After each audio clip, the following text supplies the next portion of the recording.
Hey guys, Karen Shakir here with the KB Experience, bringing you the information from Game Changers International Childcare Business Development Academy. And I just want to say to you tonight, I want to go over at least 5 components that you need to open a daycare center. If you're going to do it in your home or if you're going to get a business, if you're going to get licensed and certified as a daycare provider, you're going to have to meet 5 entities. And I'm going to talk briefly this evening about those particular entities.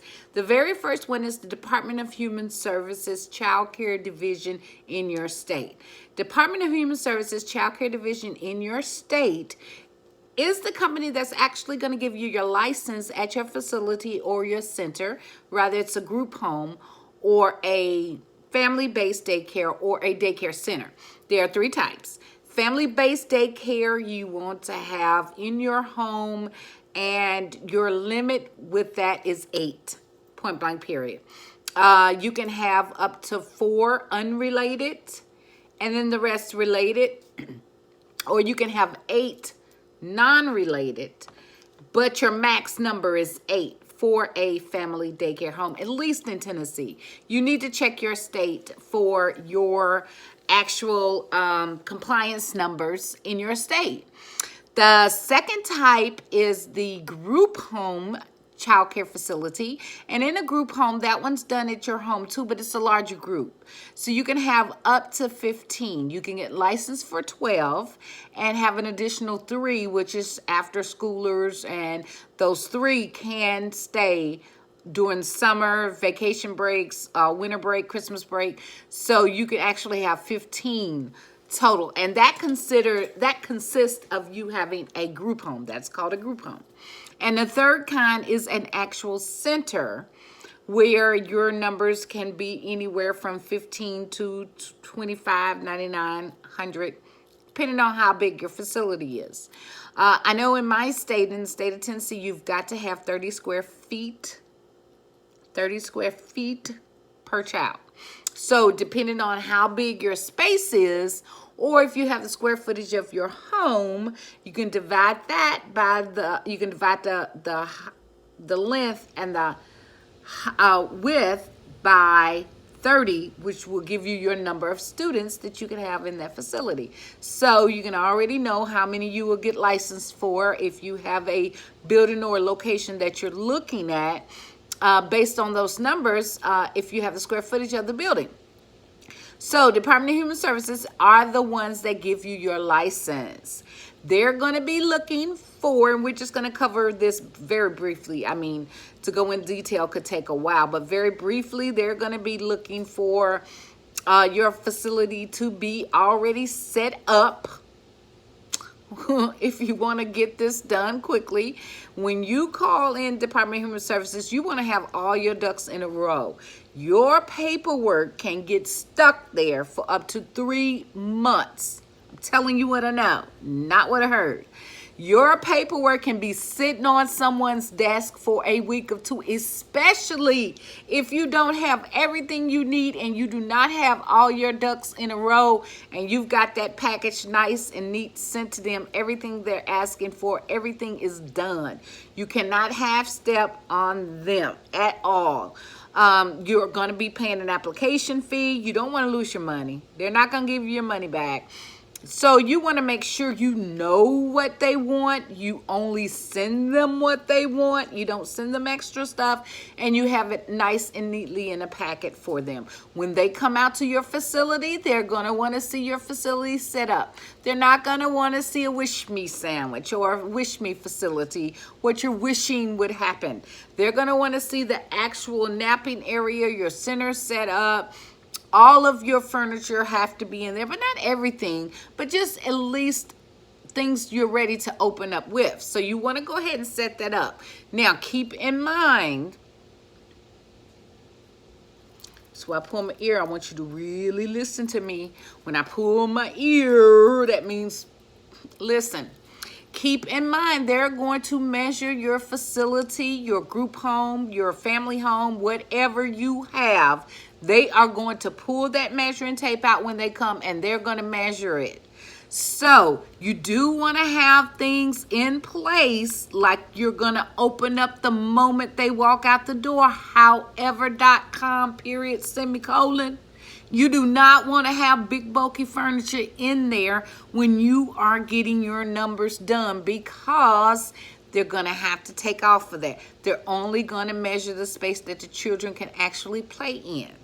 So if you got a gazillion playpens, doubled up baby beds, and all this crap, because it's crap, in the floor and in the way, they're going to, you can have 3,000 square feet and they'll tell you, we're going to license you for 10. And once they give you that license number, it sticks with you. So you don't want to have a lot of clutter. If you have a small facility and you've got baby beds and playpens and stuff, make sure you can pack them up and move them out of the way, or pack them up and move them in during nap time as the child need it and store it away. So just be mindful of that. You want to keep out big bulky stuff out of your daycare classroom, home daycare, especially before Department of Human Services comes in with their measuring tape and measure your facility. They are also going to be looking for, if you have a center, your director have to have a certain amount of education. Your director is going to have a CDA or 2 years, I know in the state of Tennessee again, 2 years of college, along with 3 to 5 years of experience.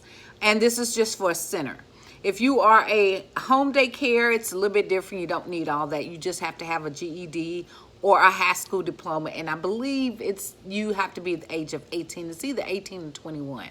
And that's for a group home or a family-based childcare.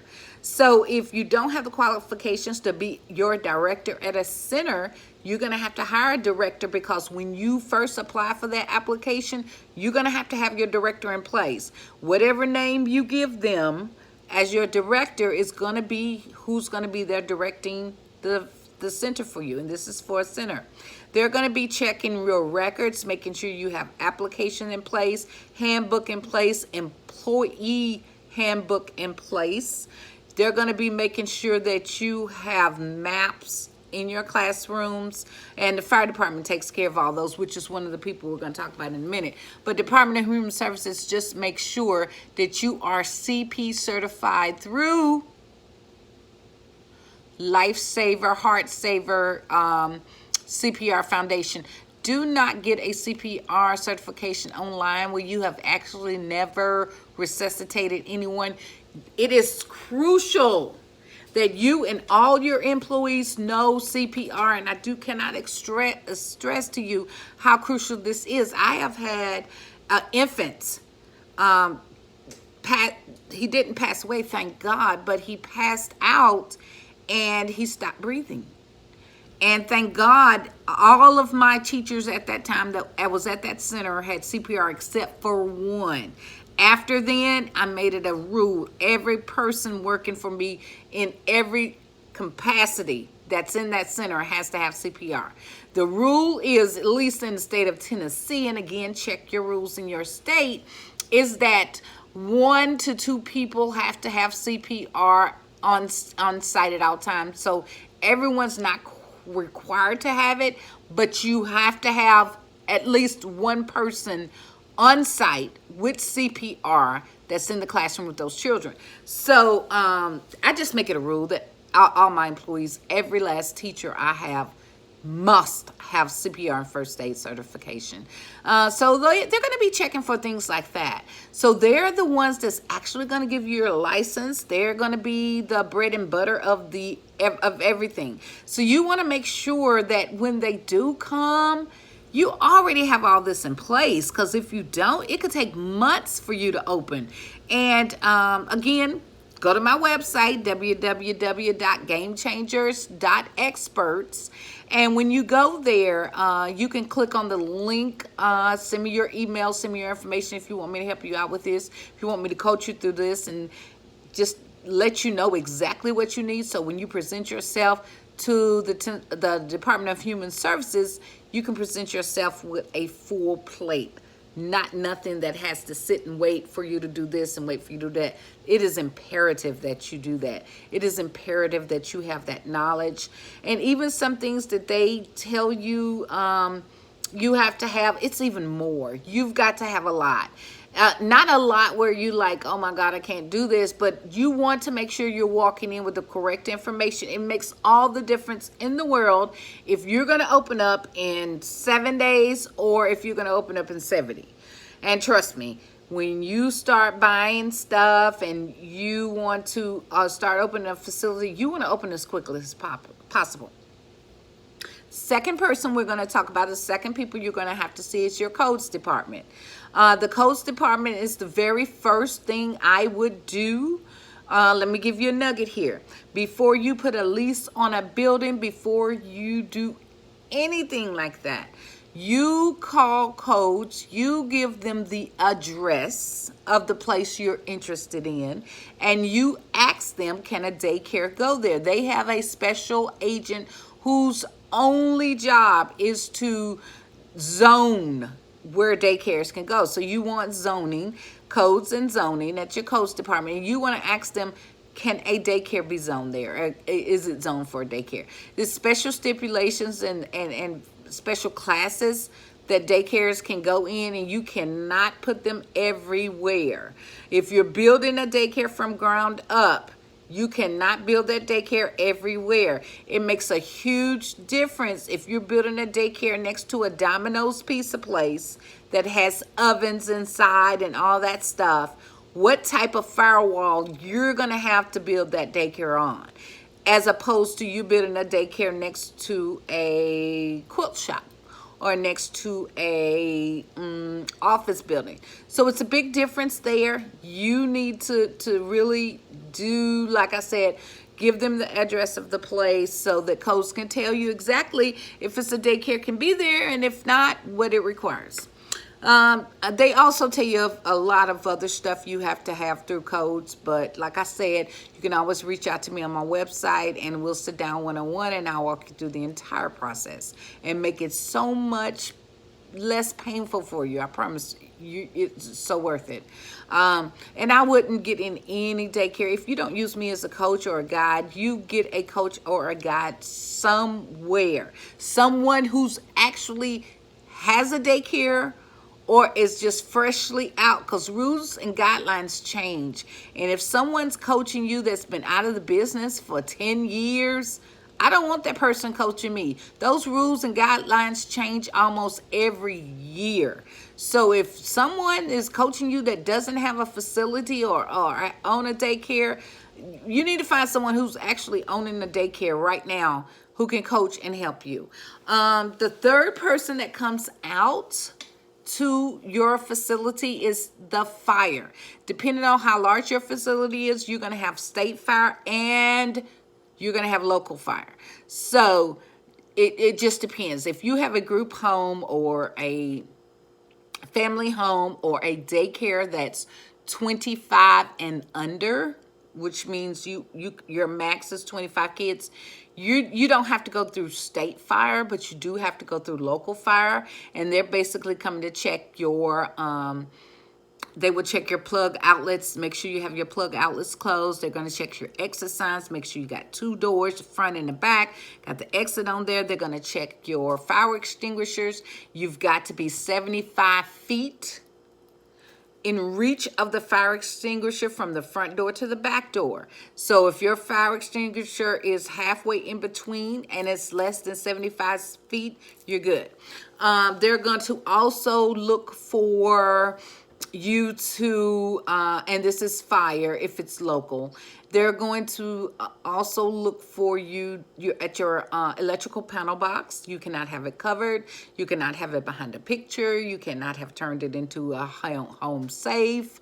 They're going to want to see that box and make sure it's accessible in case the fire department has to come. You have to have numbers. Your house number has to be really big and bold, and I suggest getting those peel off numbers that you can get from the hardware store has to be on your home up by your door. And this is for fire safety in case the fire department has to find you. They don't want to be looking around for your address and you got babies in there and trying to get them out. So those are just a couple of things. And like I said, you get in touch with me, we'll go down the entire list of what the local fire department will want. State fire department, that's huge. You're going to have pool stations, an alarm system. You're going to have smoke detectors, and smoke detectors has to be almost in every single room in your daycare. So you have to have smoke detectors, and it really gets costly when you're looking at a facility in terms of pool stations, smoke detectors. You have to have all of this. You have to have the very large fire extinguishers. They have to be mounted on a wall in a case and away from the children. So if you have a facility and you have to have the large fire extinguishers, you want to mount those and keep them away from the children. And you have to have emergency floodlights outside the building, on the door in the back, outside the building, on the door in the front. So, and you have to have self-closing doors. You have to have self-closing doors for both, really, but the weight of the self-closing doors varies depending on if it's a facility or a home daycare. And like I said, if you call me, we'll get more deep into that as well. And so we will have you very prepared when you open your facility, home daycare, or family daycare. The next thing you guys are going to the system or the facility you're going to have to be involved with to get your license for your home daycare or your daycare center is going to be environmental. Environmental is pretty easy. They're okay. They look for basically your trash cans have to be on concrete outside your home or your business. You cannot have your trash bins in the grass. They have to be on a concrete slab or on some type of concrete. They cannot have holes in them where squirrels have gotten in your trash can and eaten them, eaten holes in your trash can. All your trash cans have got to have holes in them.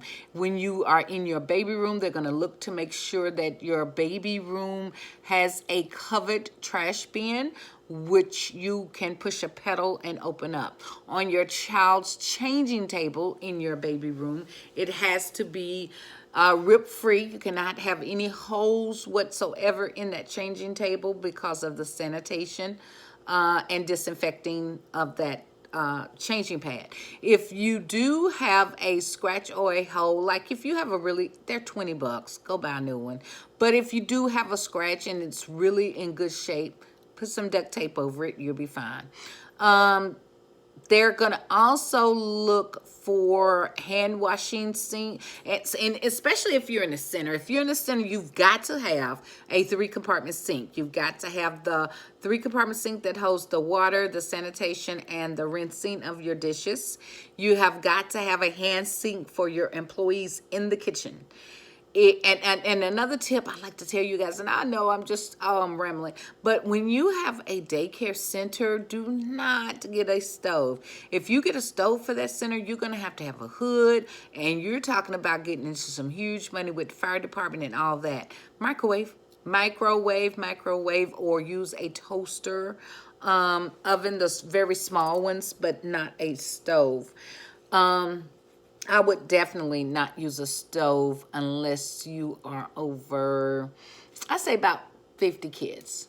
Then you can definitely, it'd be worth it to have it then. But even in a home daycare, just remember that in home daycare, you can have your stove. It doesn't cost you anything extra, and you don't have to have the special hardware for it.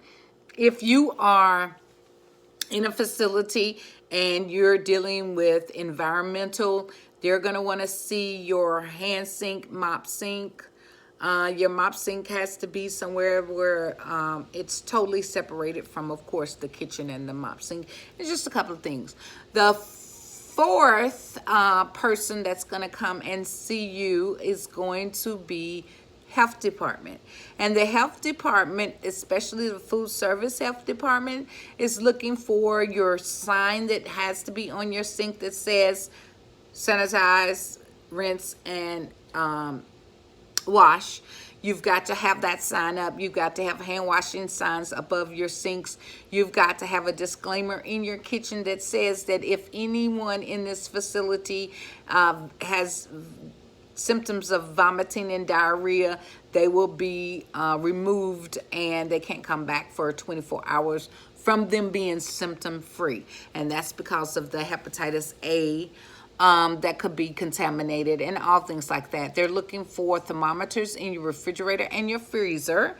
And they're also going to look for thermometers that you keep for the temperatures of your meat, because meat has to be a certain temperature and your refrigerator and stove has to maintain a certain temperature throughout the day and as well. So those are the main ones that's gonna come to inspect your center. I suggest that you make sure all of those things are in place, because say for instance you are just booking it, you've got DHS down, everything they need you've got it down, everything fire needs you've got it down, but there is something in environmental that's holding you up. Well, guess what? You're stuck. You cannot move until you've completed that. So unless all 4 or 5, well, I think it's 5 total, but unless all 4 of those previous ones sign off, DHS is not going to give you a license. They're not going to give you a temporary license. You're going to be in a holding cell. That could take months to do, because, you know, you have to understand these people have a lot of businesses they are trying to get approved. So if you come Johnny come lately tagging along and missing stuff and don't have all your stuff together, well, guess where you're going? You're going back to the bottom of the stack. So it could take months.